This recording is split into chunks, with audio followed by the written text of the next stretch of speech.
सो ये रिकॉर्ड इसलिए कर रहा था ताकि बाद में कोई देख सके। हम पढ़ेंगे कि हायर एजुकेशन के बारे में हमने बता दिया है कि हायर एजुकेशन जो है, आप लोग ये जो बुक है ये भी ले सकते हैं केवीएस मदन का। इसमें हर चीज जो है एकदम डिटेल्स में रेफरेंस में दिया है। और जो आपके हायर एजुकेशन 10 के बाद कम से कम आप कितने, मतलब 10 के बाद कम से कम 3 साल, ठीक है, और 12 के बाद कम से कम 9 महीने। ये अकॉर्डिंग टू MH या मिनिस्ट्री ऑफ एजुकेशन के अकॉर्डिंग वो डेफिनेशन में। फिर अब जो है ना अलग अलग इंस्टीट्यूट है, ठीक है, इंडिया के सिस्टम में या फिर इंडिया में। तो वो जो हायर एजुकेशन है, आपके डिग्री, आपके मास्टर्स या फिर PhD, ये सब जो है इसको एसेस करने के लिए या फिर ये जितने भी इनको ये करने के लिए इंडिया में कुछ ऐसे बॉडीज जो है अकॉर्डिंग टू कॉन्स्टिट्यूशन या पार्लियामेंट जो है उन्होंने बनाए हैं, ठीक है। उनको हम बोलते हैं डिफरेंट इंस्टीट्यूशन। कुछ रेगुलेटरी बॉडीज होते हैं, जो कुछ स्टैट्यूटरी, तो ये सब हम पढ़ेंगे, ठीक है। सो यहाँ पे लिखा है the word higher education it often leads to the idea of college education. जब हम लोगों को कोई बोलते हैं कि वो हायर स्टडी कर रहा है, मीन्स हमको पता होता है या तो वो डिग्री कर रहा है या फिर वो PG या फिर PhD, ठीक है। इस टाइप के जो डिग्री से हमारे माइंड में ये रहता है, इमेज रहता है, हम सबको पता है।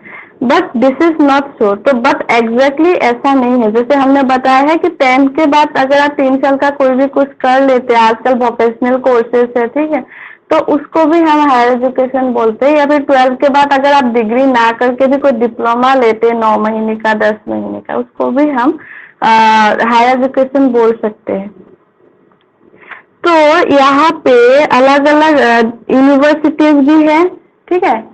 हायर एजुकेशन में आप लोग कहाँ पढ़ते हैं? यूनिवर्सिटीज में ना, क्योंकि जो हाईएस्ट डिग्री आपका PhD जो है वो यूनिवर्सिटी में होता है, ठीक है।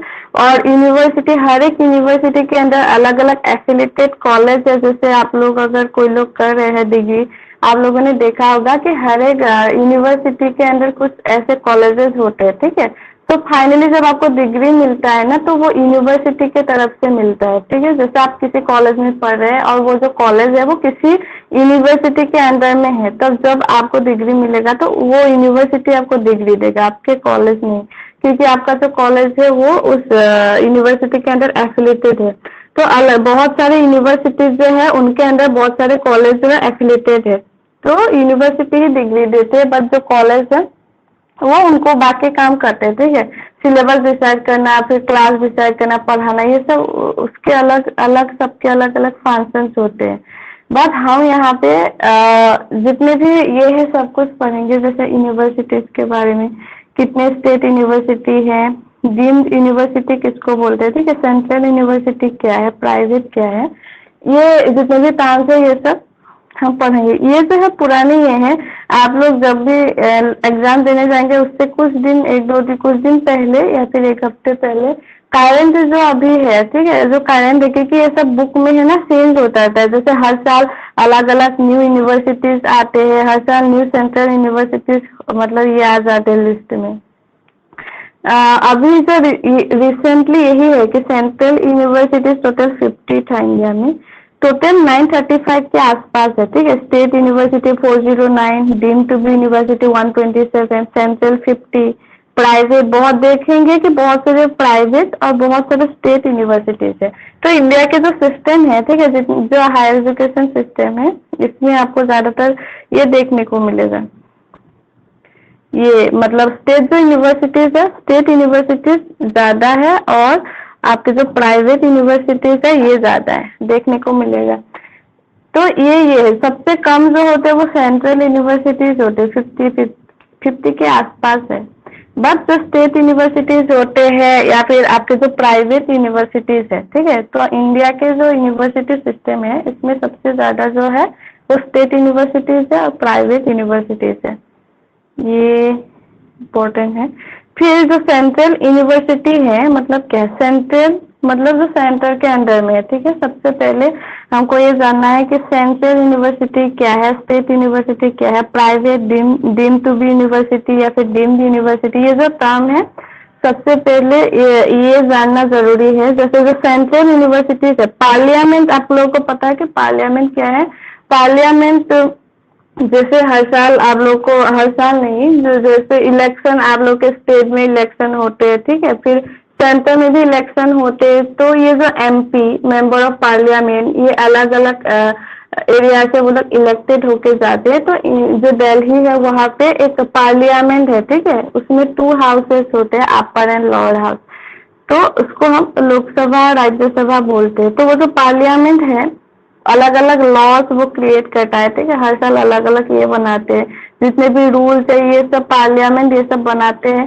तो पार्लियामेंट के एक्ट के अकॉर्डिंग जब कोई यूनिवर्सिटी पार्लियामेंट के एक्ट के अकॉर्डिंग सेंटर से बनता है, उसको हम बोलते हैं क्या, सेंट्रल यूनिवर्सिटी, ठीक है। So these are they are established in the scope of Department of Higher Education in the Union Human Resource Development Ministry. India definitely it has a wide range of central universities like, तो India में आप लोगों को देखने को मिलेगा 50 के आसपास सेंट्रल यूनिवर्सिटीज है। हर एक स्टेट में 2, 1, 3 ऐसे सेंट्रल यूनिवर्सिटीज होते हैं, ठीक है। सबसे ज्यादा जो यूनिवर्सिटीज है वो कहाँ है, सेंट्रल यूपी जो है उत्तर प्रदेश, उसमें सबसे ज्यादा जो है यूनिवर्सिटीज है इंडिया में, और उसमें बहुत सारे सेंट्रल यूनिवर्सिटीज। तो ये इम्पोर्टेंट है कि सबसे ज्यादा यूनिवर्सिटी वाले जो भी स्टेट है वो यूपी है।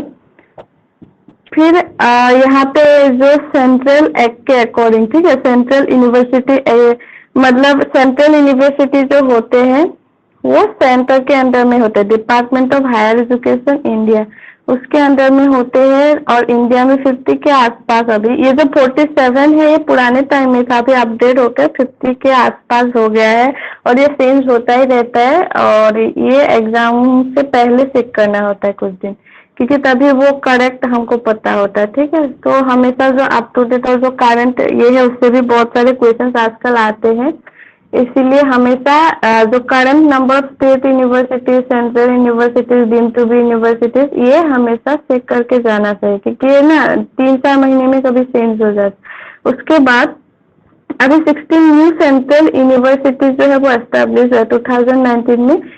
तो by an act of parliament जो है उसके एक्ट के अकॉर्डिंग जब हम कोई यूनिवर्सिटी क्रिएट करते हैं, ठीक है, तो वो है सेंट्रल यूनिवर्सिटी, सेंटर के अंडर में, सेंट्रल लॉ के अंडर में है। स्टेट यूनिवर्सिटी में क्या है, जो स्टेट गवर्नमेंट है, आप जैसे सेंटर में पार्लियामेंट है, हर एक स्टेट में लेजिस्लेचर होता है, लेजिस्लेटिव असेंबली होते हैं, ठीक है, जो लॉज बनाते हैं, मतलब एक्ट बनाते हैं। तो स्टेट गवर्नमेंट के अकॉर्डिंग वो जो यूनिवर्सिटी वो अपने लॉ के हिसाब से, अपने एक्ट के हिसाब से जो बनाते हैं वो सब स्टेट यूनिवर्सिटीज है, मीन्स स्टेट के अंदर में है, कंट्रोल में, ठीक है, स्टेट के लॉज के अकॉर्डिंग वो बना है। और सेंट्रल यूनिवर्सिटीज है वो पार्लियामेंट, सेंटर में जो पार्लियामेंट है उसके एक्ट के अकॉर्डिंग ये जो यूनिवर्सिटीज बनाते हैं वो सब है सेंट्रल यूनिवर्सिटीज, सेंटर के कंट्रोल में होते हैं central universities, plus department of higher education India उसके अंदर में होते हैं, ठीक है।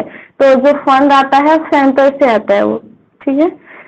और इसमें आप लोगों को इसमें ये दिया गया है कि कौन कौन से सेंट्रल यूनिवर्सिटीज है, उनके कुछ नाम दिए गए हैं, बट बहुत सारे सेंट्रल यूनिवर्सिटीज हैं, टोटल 50 के आसपास है।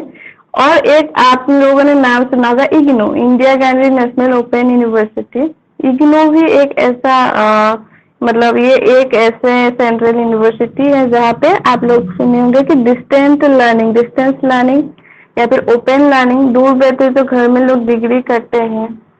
बहुत सारे लोग आजकल ऐसा करते हैं कि अगर आपके पास अपॉर्चुनिटीज नहीं है, ठीक है, या फिर आप अनेबल है मतलब फिजिकली जाके कहीं पे एडमिशन लेके कुछ डिग्री ये सब करने के लिए, तो आप इग्नू पे जो है आप ऑनलाइन ऐसे ये कर सकते हैं, ज्यादा जाने की जरूरत नहीं है, घर बैठे ही हो जाता है। यहाँ पे पीएचडी भी, मास्टर डिग्री बहुत सारे कोर्सेज जो है डिस्टेंस लर्निंग के मूड से, ओपन लर्निंग के मूड से होता है, और ये भी एक सेंट्रल यूनिवर्सिटी है। और जो प्रेसिडेंट ऑफ इंडिया है, he is the visitor of all central university, ये इम्पोर्टेंट पॉइंट है। जो प्रेसिडेंट ऑफ इंडिया होते हैं, सारे जितने भी सेंट्रल यूनिवर्सिटीज है उनके विजिटर कौन है, वो है प्रेसिडेंट, इंडिया के जो प्रेसिडेंट है। ये बहुत बार एग्जाम में आते हैं, जब विजिटर ऑफ सेंट्रल यूनिवर्सिटीज अगर आते हैं तो president of India he is the visitor of all central universities in India. फिर जो स्टेट यूनिवर्सिटीज है, स्टेट मतलब स्टेट के लॉज के अकॉर्डिंग, या स्टेट में जो लेजिस्लेचर्स होते हैं, असेंबली होते हैं, उन्होंने जो बनाया है स्टेट में, हर एक राज्य में, वो है स्टेट यूनिवर्सिटीज। ठीक है।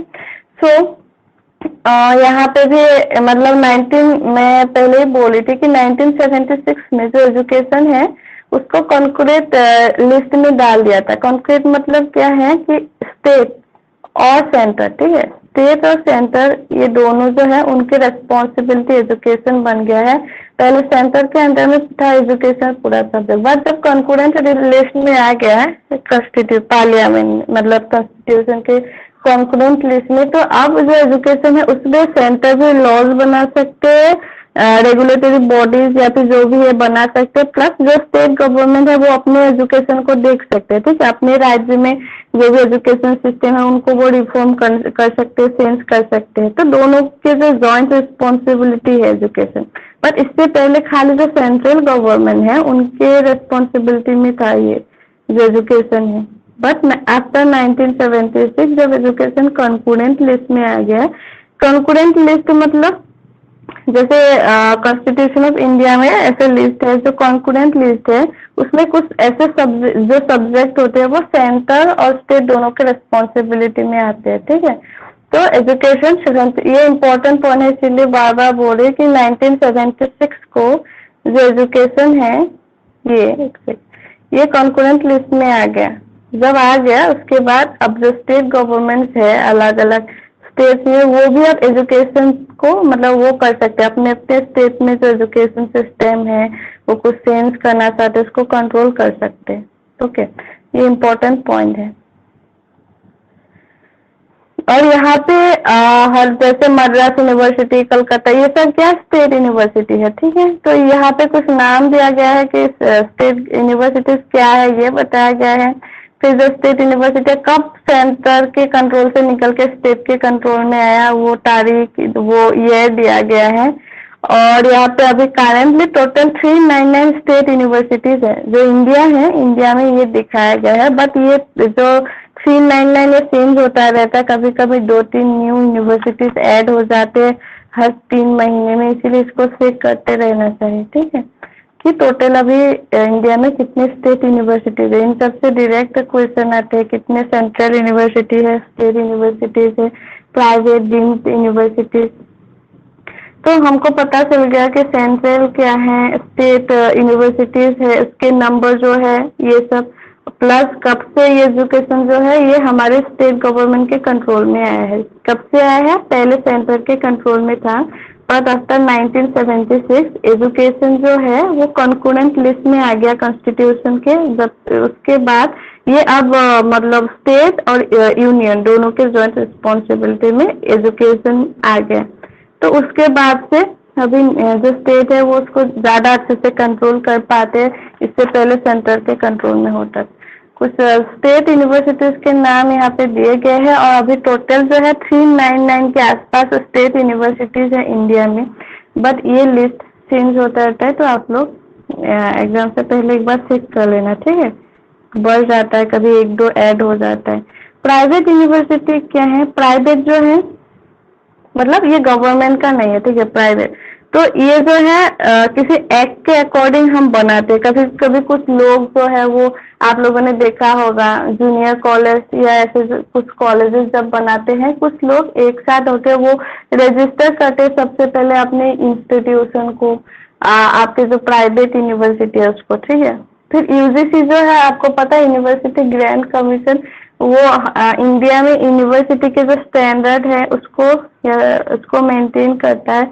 तो यूजीसी जो है वो इंस्पेक्ट करेगा कि आपका जो आपने जो ये दिया है यूनिवर्सिटी, उसमें जो भी यूनिवर्सिटी होने के गुण होते हैं या भी जो रिक्वायरमेंट्स होते हैं अगर वो फुलफिल होता है तो वो यूजीसी रिकॉग्नाइज करता है। वरना बहुत सारे प्राइवेट यूनिवर्सिटी ऐसे जो मतलब यूजीसी, अभी आप लोगों ने देखा होगा कि न्यूज में आते रहते हैं कि यूजीसी ने बोला कुछ फेक यूनिवर्सिटीज है इंडिया में। ठीक है, ऐसे ही कुछ प्राइवेट यूनिवर्सिटीज होते हैं जिनको यूजीसी ने अभी फिलहाल फेक मतलब ये घोषित किया है फेक, क्योंकि उनमें वो रिक्वायरमेंट्स नहीं है या फिर वो स्टैंडर्ड्स नहीं है जो यूजीसी ने यूनिवर्सिटी ग्रांट कमीशन ने ये किया था, रिकॉग्नाइज किया था। तो प्राइवेट मतलब ये पब्लिक नहीं है और ना ही ये सेंट्रल एक्ट से बना है, ना ही किसी स्टेट लेजिस्लेचर से या स्टेट के लॉ से बना है, ठीक है।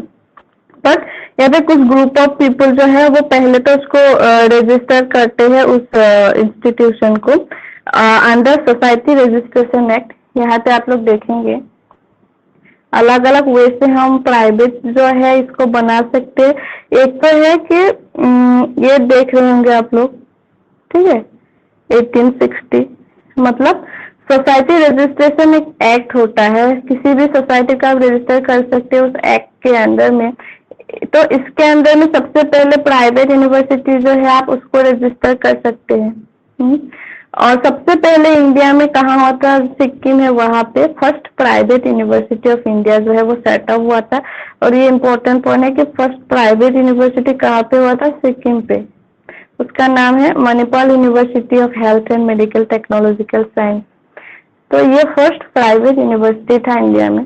कैसे हम बनाते हैं private university, society registration act 1860, उस एक्ट के अकॉर्डिंग हम अपने इंस्टीट्यूशन को रजिस्टर करके सबसे पहले प्राइवेट यूनिवर्सिटी को एस्टैब्लिश करते हैं, ठीक है। Some universities they might be subject to government regulation based on their location.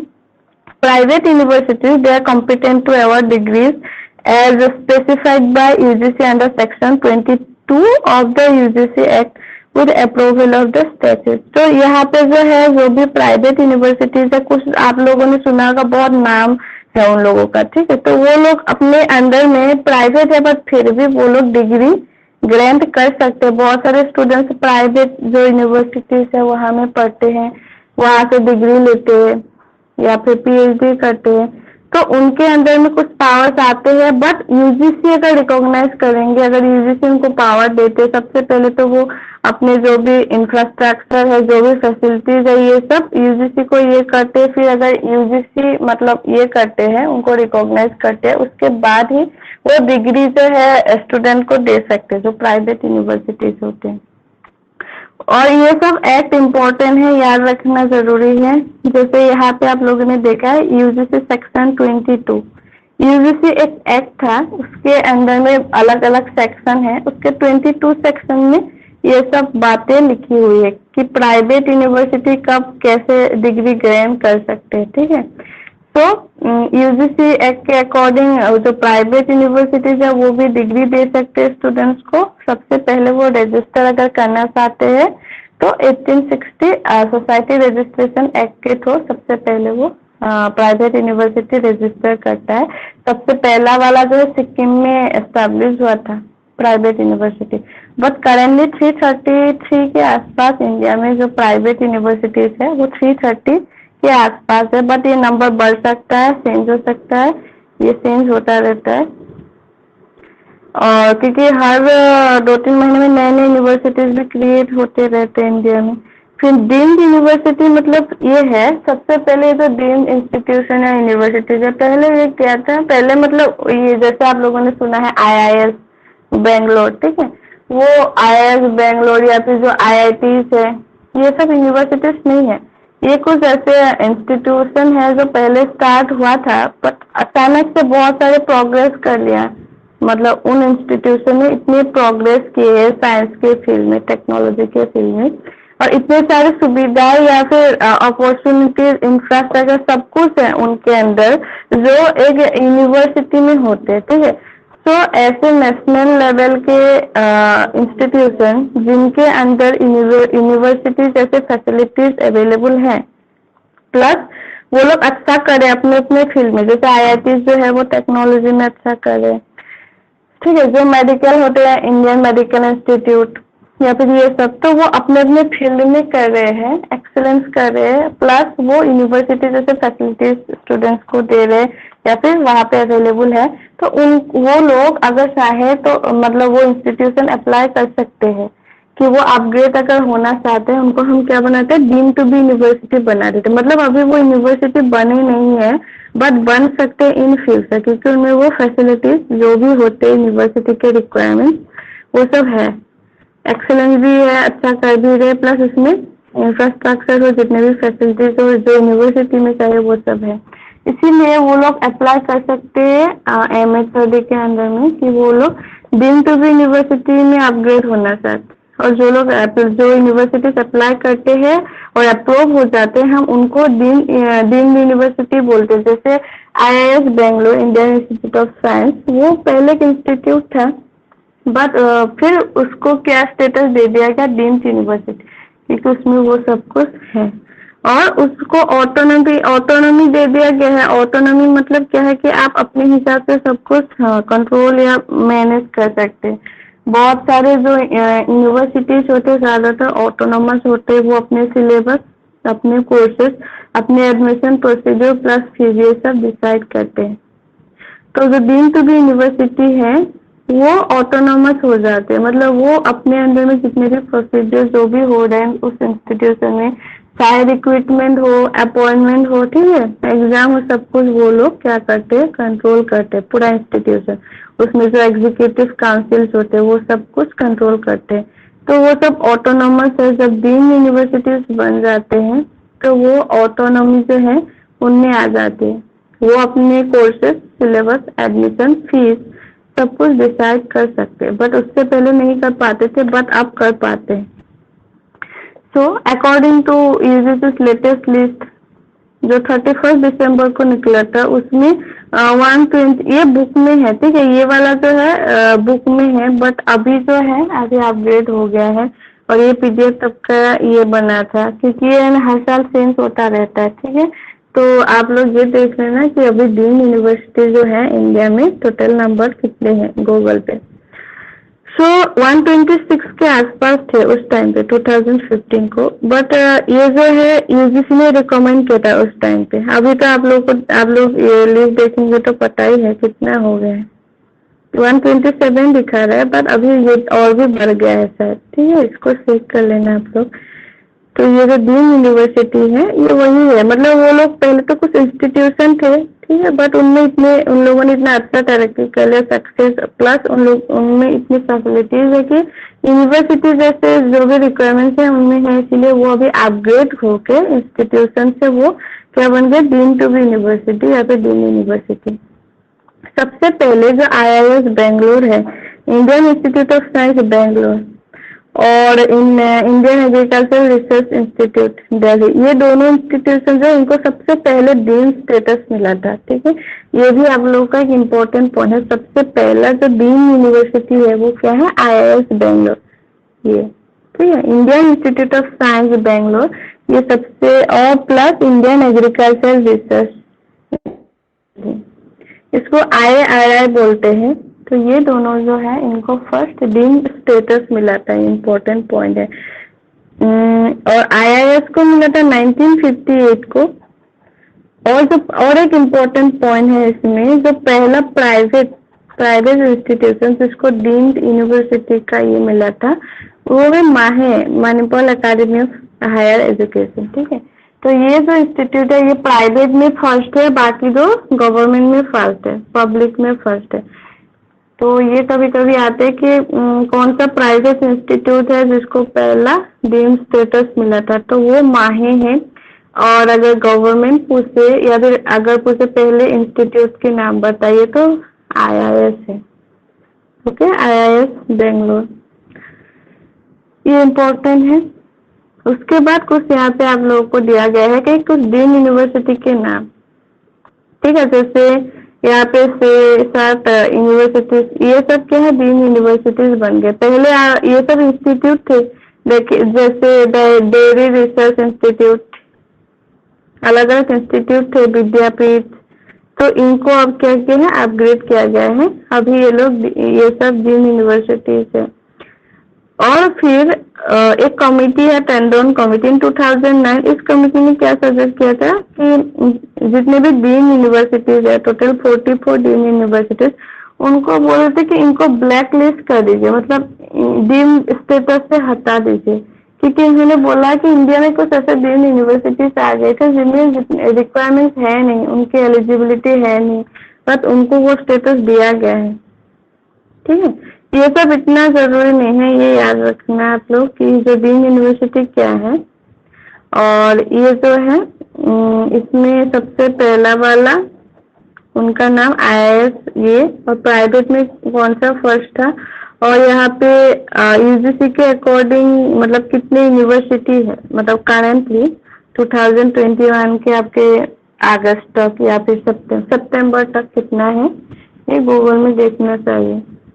फिर एक है कॉन्सेप्ट मेटा यूनिवर्सिटी, ठीक है। ये सब हम कुछ ये पढ़े सबसे पहले कि हायर एजुकेशन जो सिस्टम है इसमें क्या मतलब क्या क्या होता है इसमें, जैसे अलग अलग यूनिवर्सिटीज होते हैं, ठीक है। सबसे पहले यूनिवर्सिटीज पढ़ेंगे, फिर जो बॉडीज होते हैं जो यूनिवर्सिटीज को कंट्रोल करते हैं उसके बारे में हम पढ़ेंगे। सेंट्रल यूनिवर्सिटीज पढ़ा हमने, स्टेट पढ़े, फिर प्राइवेट डीम यूनिवर्सिटी, ये सब हमने पढ़ा है। मतलब इसके बारे में सबसे पहले जो कॉन्सेप्ट है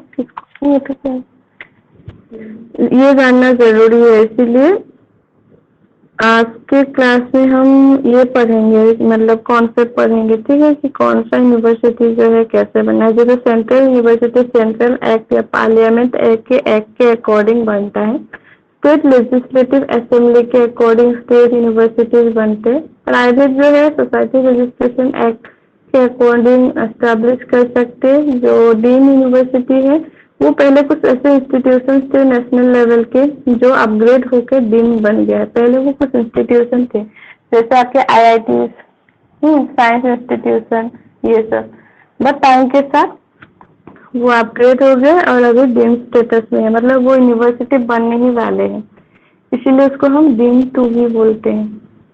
फिर एक कॉन्सेप्ट है मेटा यूनिवर्सिटी। मेटा यूनिवर्सिटी क्या है, ये एक न्यू कॉन्सेप्ट है, मतलब यहाँ पे ये जो कॉन्सेप्ट है ये नया है, ठीक है, इंडिया ने अभी रिसेंटली अडॉप्ट किया है। So it basically shows the idea of whole is greater than sum of parts. Member of this concept, they can move between universities.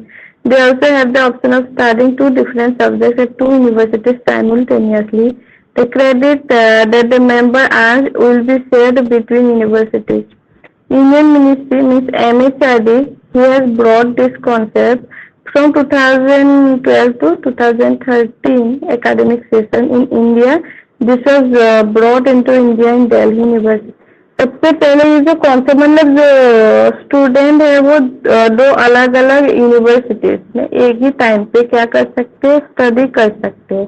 एक नया कॉन्सेप्ट है जो 2012 को आया था, 12 से लेकर 13 तक। ये पहले बार मतलब ये जो JNU है, फिर आपका जो दिल्ली यूनिवर्सिटी या फिर जो जामिया मिलिया इस्लामिया, ये तो तीनों यूनिवर्सिटी है, ठीक है। पहले यहाँ पे ये कॉन्सेप्ट लागू हुआ था और इसका ये है कि whole is greater than sum of parts. अलग अलग सब्जेक्ट आप साइमल्टेनियसली, सपोज आप जो सब्जेक्ट ले रहे हैं ना, आपके 4 सब्जेक्ट है, ठीक है, आप फिजिक्स यहाँ पढ़ रहे हैं प्लस आप केमिस्ट्री वहाँ पढ़ रहे हैं, मतलब 2 अलग अलग यूनिवर्सिटी में आप इसी डिग्री में इसी सेमिस्टर में, अगर आप अभी 3rd सेम में है या 2nd सेम में, तब पढ़ सकते हैं। बस आपको टाइम एडजस्ट करना होता है कि आपने यहाँ इतने टाइम कर लिया, फिर दूसरा कुछ आप वहां जाके, आपके ऊपर है कि आप टाइम को कैसे मैनेज कर सकते हैं। बट एक ही सेमिस्टर पे आप साइमल्टेनियसली अलग 2, अभी तो पॉसिबल नहीं है, जैसे आप अभी जिस यूनिवर्सिटी में पढ़ते हैं आपके लिए पॉसिबल नहीं कि आप थोड़े टाइम यहाँ पढ़े फिर उठ के दूसरी यूनिवर्सिटी मिल जाए, बट इस कंसेप्ट के अकॉर्डिंग ये कर सकते, ठीक है। अगर आसपास है 2 इंस्टीट्यूट या कॉलेजेस तो आप एक क्लास यहाँ कर सकते हैं, एक सब्जेक्ट वहाँ कर सकते हैं, शेयरिंग होता है क्रेडिट का। तो ऐसा है, यहाँ पे कुछ ये है एडवांटेजेस है। और ये कॉन्सेप्ट पहले आया था 2012 को और ये अप्लाई हुआ था आपके दिल्ली यूनिवर्सिटी में, JNU में और जामिया मिलिया इस्लामिया, ये तीनों यूनिवर्सिटी, ठीक है। तो मेटा यूनिवर्सिटी कॉन्सेप्ट न्यू है, इतना ही याद रखना आप लोग इसके बारे में। ये कुछ नए कॉन्सेप्ट है। क्लस्टर इनोवेशन सेंटर जिसको CIC बोलते हैं, this is institution funded by GOI government of India as an arise of university of Delhi, being founded in 2011 and it has an innovative credit based system.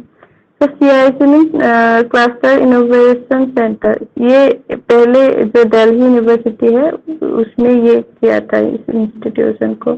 It encouraged the innovation in the system of education. As a result, innovative degrees are innovated by launching new innovative skills by educated students.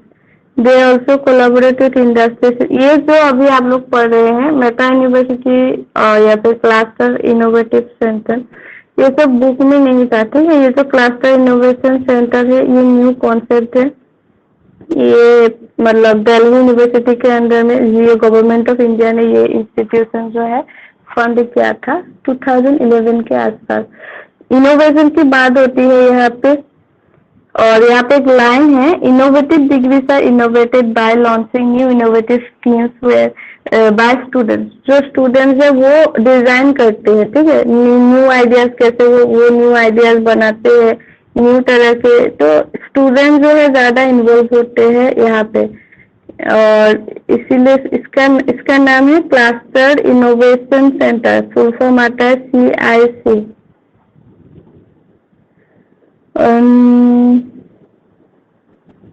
2013 को ये लागू हुआ था, 2013 को Delhi university के अंदर में। Mainly ये है कि दिल्ली यूनिवर्सिटी के अंदर में ये है CIC, पहले 2011 में आया था। तो यहाँ पे मेनली जो स्टूडेंट्स है वो इनोवेटिव आइडिया को लाते हैं, वो न्यू कोर्सेज या डिग्री डिजाइन करते हैं, स्टूडेंट्स ज्यादा एक्टिव रहते हैं, ठीक है। इसलिए इसका नाम भी ऐसे ही पड़ा है, क्लस्टर इनोवेशन सेंटर। ये सब न्यू कॉन्सेप्ट है, बट काम पे कब लागू हुआ था, 11 को ही आ गया था, 2013 को ये लागू हुआ था, इम्प्लीमेंट हुआ था दिल्ली यूनिवर्सिटी में। ये सब आपने जो पढ़ा है यूनिवर्सिटी के बारे में, हमने ये सेंटर, स्टेट, प्राइवेट, डीम्ड, ये सब पढ़ा है। मेटा यूनिवर्सिटी के कॉन्सेप्ट भी पढ़े, एक टाइम पे 2 इंस्टीट्यूट में पढ़ाई कर सके साइमल्टेनियसली, ठीक है, कोई प्रॉब्लम नहीं होता इसमें। फर्स्ट JNU दिल्ली में ये स्टार्ट हुआ था। फिर कुछ नेशनल लेवल के इंस्टीट्यूशन होते हैं, ठीक है। जो इंस्टीट्यूशन पार्लियामेंट के एक्ट के अकॉर्डिंग हम बनाते हैं वो नेशनल लेवल के इंस्टीट्यूशन होते हैं, क्योंकि सेंट्रल एक्ट या सेंट्रल एक्ट से बनता है, इसलिए नेशनल लेवल के इंस्टीट्यूशन होते हैं। जैसे आपके IIT, IIM ये सब क्या है, ये सब ऐसे इंस्टीट्यूट है जो सेंटर से बनता है, मतलब पार्लियामेंट ने बनाया है, ठीक है। Indian Institute of technology, Indian Institute of management, ये सब उस टाइप के नेशनल लेवल के इंस्टीट्यूट है। फिर उनको बोलते हैं हम institute of national importance, IIT, IIMs, ये सब जो सेंटर से बनता है, सेंट्रल एक्ट के अकॉर्डिंग। फिर कुछ रिसर्च काउंसिल होते हैं इंडिया में जो रिसर्च के काम में होते हैं, ठीक है, रिसर्च को देखते हैं। जैसे आप लोगों ने सुना होगा Indian council of social science, philosophical research, और उसके बाद Indian council of historical research. तो ये कुछ ऐसे काउंसिल्स होते हैं जो रिसर्च करते हैं, रिसर्च पे फोकस है, उसको देखते हैं, ये सब रिसर्च काउंसिल्स है। सो बहुत यहाँ पे कुछ 5 से है, बट टोटल बहुत सारे हैं इंडिया में रिसर्च काउंसिल। ये सब कुछ आपके जो हायर एजुकेशन सिस्टम है उसके अंदर में है। और ये करंट अफेयर्स से है कि ये न्यू कॉन्सेप्ट है, इंस्टीट्यूशन ऑफ एमिनेंस स्कीम। ये न्यू स्कीम है और MHRD के अंदर में लॉन्च हुआ था, ठीक है, और ग्लोबली रिकॉग्नाइज भी हुआ है। The selected institutes under this scheme they will enjoy complete academic and administrative autonomy. कुछ इंस्टीट्यूट वो लोग सिलेक्ट करेंगे जो इंस्टीट्यूट अपने पूरे मतलब खुद ऑटोनॉमी, मतलब उनको ग्रैंड कर दिए जाएंगे, मतलब वो अपने एकेडमिक या फिर जैसे अपने इंस्टीट्यूट को चलाना चाहते हैं वो लोग चला सकते हैं। मतलब ये हम बाद में पढ़ेंगे, ठीक है, करंट में। अभी हम जो स्टैटिक पोर्शन है वो देख लेते हैं कि जो चेंज नहीं होता है, जो पहले से, जैसे आपके यूनिवर्सिटी रिसर्च काउंसिल, स्टैटिक को देख लेना आप लोग। Ministry of human resource development आप लोग को पता है, मतलब मिनिस्ट्री ऑफ एजुकेशन, उसको पहले हम क्या बोलते थे, ministry of human resource development बोलते थे। सबको पता है कि अभी इसको मिनिस्ट्री ऑफ एजुकेशन बोलते हैं, पहले ये था MHRD। तो ये जो MHRD है ये सब कुछ देखता है, ठीक है। ये एक मिनिस्ट्री है जो एजुकेशन डिपार्टमेंट को देखता है। मैंने जो जितने भी लिटरेसी एजुकेशन है पूरे इंडिया में डिपार्टमेंट है, हायर एजुकेशन डिपार्टमेंट, ये सब इस मिनिस्ट्री के अंडर में है। फिर यूनिवर्सिटी ग्रांट कमीशन, UGC जो है, UGC का नाम आप लोगों ने सुना होगा, यूनिवर्सिटी ग्रांट कमीशन। और ये जो है ये भी इंडियन गवर्नमेंट, सेंट्रल गवर्नमेंट ने ये सेटअप किया था यूजीसी एक्ट के अकॉर्डिंग। सबसे इम्पोर्टेंट पॉइंट है ये यूजीसी एक्ट कब हुआ था, यूजीसी एक्ट 1956 ये डेट आता है, ठीक है। यूजीसी एक्ट जो है कब लॉन्च हुआ था या फिर कब ये हुआ था, 1956 में यूजीसी एक्ट आया था। उसके अकॉर्डिंग ये UGC university grant commission setup हुआ था अंडर मिनिस्ट्री ऑफ एजुकेशन। तो यूजीसी का काम क्या है, इंडिया जो है, इंडिया में जितनी भी यूनिवर्सिटीज है सबके स्टैंडर्ड को मेंटेन करता है प्लस कोऑर्डिनेशन रखता है। स्टैंडर्ड मेंटेन करना यूनिवर्सिटी सिस्टम में, उनके बीच कोऑर्डिनेशन रखना प्लस जितने भी ग्रांट्स है मतलब जो भी स्कॉलरशिप वगैरह है वो क्या करते हैं यूजीसी प्रोवाइड करते कॉलेजेस को, यूनिवर्सिटीज को। जैसे यूजीसी बहुत सारे स्कॉलरशिप देते हैं हर साल अलग अलग एरिया में, नॉर्थ ईस्ट में कुछ देते हैं। आप लोगों ने सुना होगा कि ओनली गर्ल चाइल्ड स्कीम, जिनके घर में एक ही गर्ल चाइल्ड होते हैं उनके लिए स्कॉलरशिप है, ठीक है। फिर यूनिवर्सिटी टॉपर्स के लिए होते हैं, नॉर्थ ईस्ट में भी ऐसे कुछ स्टैंड उदय है। तो यूजीसी जो है, या फिर आप लोग जब नेट जेआरएफ या फिर नेशनल टैलेंट स्कॉलरशिप मिलता है तो तब भी आप लोगों को क्या होता है ये मिलता है, ठीक है। यूजीसी ही देता है ये सब, जितने भी आपके जेआरएफ, एसआरएफ, टैलेंट स्कॉलरशिप, बाकी स्कॉलरशिप, ये सब क्या ग्रांट्स है, ये सब यूजीसी प्रोवाइड करता है यूनिवर्सिटी सिस्टम में। तो मेन काम है कोऑर्डिनेशन, स्टैंडर्ड मेंटेन करना, ग्रांट्स, स्कॉलरशिप, ये सब क्या है यूनिवर्सिटी सिस्टम में देना, ठीक है। यूजीसी रिकमेंडरी बॉडी है, मतलब यूजीसी रिकमेंड करता है बट ये कंट्रोल नहीं करता। मेन इसका जो फंक्शन है इन सबको मेंटेन करना प्लस रिकमेंडेशन देता है, ठीक है। 1956 यूजीसी एक्ट के अकॉर्डिंग यूजीसी जो है सेटअप हुआ था, ये इम्पोर्टेंट पॉइंट है। तो हमारा जो यूजीसी है ये किसके मॉडल में है, यूके के मॉडल में ये मॉडल बना है इंडिया का। This was model after UGC of UK, ठीक है। ये इम्पोर्टेंट पॉइंट है। और उसके बाद यूजीसी के स्ट्रक्चर की बात करें, वहाँ पे एक चेयरमैन होते हैं, वाइस चेयरमैन होते हैं प्लस 10 अदर मेंबर्स होते हैं। मतलब ये कि जो यूजीसी है उसमें चेयरमैन जो है वो मेन होते हैं, उनके अंदर वाइस चेयरमैन होते हैं, टोटल 10, उनके अलावा 10 मेंबर्स है, ठीक है। जो सेंट्रल गवर्नमेंट अपॉइंट करते हैं यूजीसी के मेंबर्स को, सेंट्रल गवर्नमेंट, यूपीएससी के जो भी मेंबर्स है इन सबको भी सेंट्रल गवर्नमेंट जो है वो अपॉइंट करता है, ठीक है। क्योंकि ये नेशनल लेवल का ये है बॉडी है, इसीलिए सेंट्रल गवर्नमेंट जो है इनके मेंबर्स को अपॉइंट करते हैं। जो सेक्रेटरी होते हैं वो एग्जीक्यूटिव हेड होते हैं। दिल्ली जो है दिल्ली में मेन ये है इसका ऑफिस, इसके अलावा 6 रीजनल ऑफिस है। सबसे इम्पोर्टेंट ये है, ठीक है। यूजीसी बहुत इम्पोर्टेंट टॉपिक है, हर बार इससे आते हैं कब यूजीसी सेटअप हुआ था, कौन से एक्ट के अंदर हुआ था, इसके फंक्शंस क्या है, हमेशा आते रहते हैं हर साल। प्लस इसके स्ट्रक्चर में कौन एग्जीक्यूटिव हेड है, ठीक है, कितने मेंबर्स होते हैं, प्लस इसके ऑफिस कहाँ कहाँ है। मेन ऑफिस दिल्ली में है, इसके अलावा 6 रीजनल ऑफिस है, जैसे आपके बेंगलोर, भोपाल, हैदराबाद, कोलकाता, गुवाहाटी, फिर पुणे, इन सब में क्या है रीजनल ऑफिस है। और एक इम्पोर्टेंट बात, अभी करंट चेयरमैन जो है यूजीसी का, ये इम्पोर्टेंट पॉइंट है, ठीक है।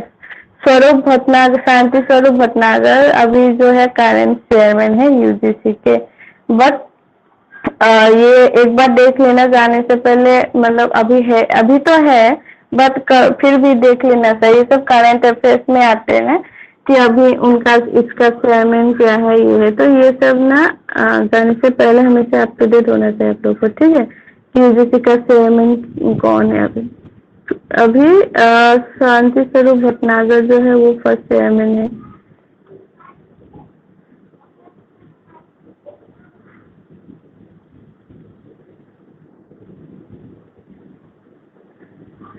स्टैट्यूटरी काउंसिल मतलब ये जो है ये रेगुलेटरी बॉडी जैसे ही है यूनिवर्सिटी सिस्टम में, बट ये क्या करते हैं, मेनली जो स्टैट्यूटरी बॉडी होते हैं ये कुछ एक्ट से बनते हैं, लॉ से बनते हैं, ठीक है। सेंट्रल एक्ट से, सेंट्रल लॉ से बनते हैं। जो प्रोफेशनल कोर्सेज है हायर एजुकेशन में, उनको क्रिएट करने के लिए, न्यू कोर्सेज बनाने के लिए ये सब काउंसिल जो है ये सब वर्क करते हैं, प्रोफेशनल प्रोग्राम्स को अप्रूव करते हैं, ये सब। और जितने भी कोर्सेज है, न्यू कोर्सेज आते हैं उनको रिकॉग्नाइज करना, प्रमोशन करना इंस्टीट्यूशंस को, सब कुछ देखते हैं ये।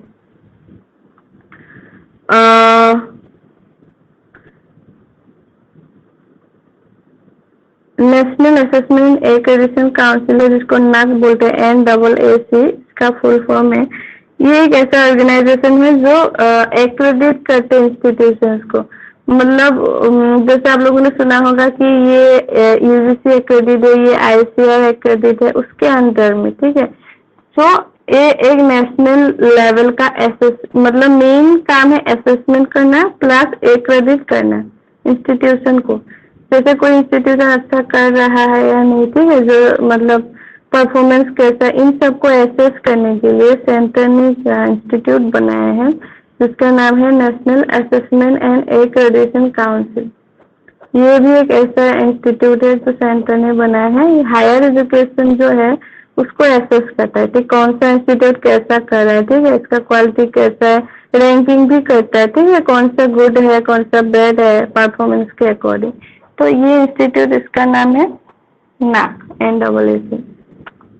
ये एक ऑटोनोमस बॉडी है, मतलब ये खुद के जितनी भी फंक्शनिंग ही खुद डिसाइड करता है, ठीक है ना। और इसका जो हेड क्वार्टर है बेंगलोर में है, इम्पोर्टेंट है, बेंगलोर में हेड क्वार्टर है नाक। हर बार ये आ जाता है। हेड क्वार्टर कहाँ है? ये बेंगलोर जो है उसमें इसका हेड क्वार्टर है। मेन क्या करता है, एसेस करता है प्लस एक्रेडिट करता है, परफॉर्मेंस एसेस करता है। As a response to National Policy in Education 1986, it was established. So जो ये एस्टेब्लिश क्यों हुआ था, 1986 में जो एजुकेशन पॉलिसी आई थी इंडिया में, उसमें रिकमेंड किया था कि इंडिया में एक ऐसा काउंसिल होना चाहिए जो असेसमेंट करे हर एक यूनिवर्सिटी के परफॉर्मेंस को। तो उस पॉलिसी के अकॉर्डिंग ये जो इंस्टीट्यूशन है ये एस्टेब्लिश हुआ था, ठीक है, ताकि जो क्वालिटी है एजुकेशन का, अलग अलग इंस्टीट्यूशन में रैंकिंग है उसको ये देखता है ये इंस्टीट्यूट। और यहाँ पे वो कुछ सर्वे भी कंडक्ट करते हैं, जो टेक्निकल एजुकेशन इंजीनियरिंग ऐसे होते हैं उनमें क्या करते हैं, सर्वे करते हैं, ठीक है, ये अलग नाक। और इसमें इंजीनियरिंग, टेक्नोलॉजी, आर्किटेक्चर, जो टेक्नोलॉजी से रिलेटेड है उस टाइप के प्रोग्राम को, या फिर मैनेजमेंट से रिलेटेड है, ज्यादातर उस टाइप के प्रोग्राम को ये एसेस करता है। जिन जिन यूनिवर्सिटीज में इंजीनियरिंग कोर्सेज, ठीक है, मैनेजमेंट कोर्सेज, आर्किटेक्चर, इस मैनेजमेंट इस टाइप के जो कोर्सेज चलता है उस टाइप के यूनिवर्सिटी को मेनली एसेस करता है, ठीक है, ये national assessment and accreditation council. Council of Architecture that was made to meet the provisions of the Architect Act of 1972. It was founded by Indian government. तो मेनली जो है ये है नेशनल असेसमेंट एक्रेडिटेशन काउंसिल, जो national education policy 1986 के according establish हुआ था। ये जो एजुकेशन पॉलिसी है इसके बारे में हम पढ़ेंगे नेक्स्ट क्लास में कि अलग अलग इंडिया जो है इसके इंडिपेंडेंस से पहले और इंडिपेंडेंस के बाद बहुत सारे एक्ट और कमीशन आए थे जिन्होंने रिकमेंड किया था, ठीक है। तो ये सब हम कल पढ़ेंगे। आज हम इतना ही कर रहे क्योंकि हमको भी थोड़ा काम है, ठीक है। और ये जो PDF है ऑलरेडी हमने आप लोग को इसीलिए सेंड किया था ताकि जो स्क्रीन शेयर कर सके तो इजी हो, ग्रुप में जाके हम ये करते हैं। ये PDF शेयर एक बार देख लेना आप लोग, और दूसरा PDF भी है वो हम कल पढ़ाएंगे, ठीक है। ये क्लास रिकॉर्ड है, आप लोग कुछ लोग देखना चाहते हैं ना, बाद में आप लोग देख सकते हैं रिकॉर्डेड क्लास। और हम अभी एंड कर रहे हैं। Thank you.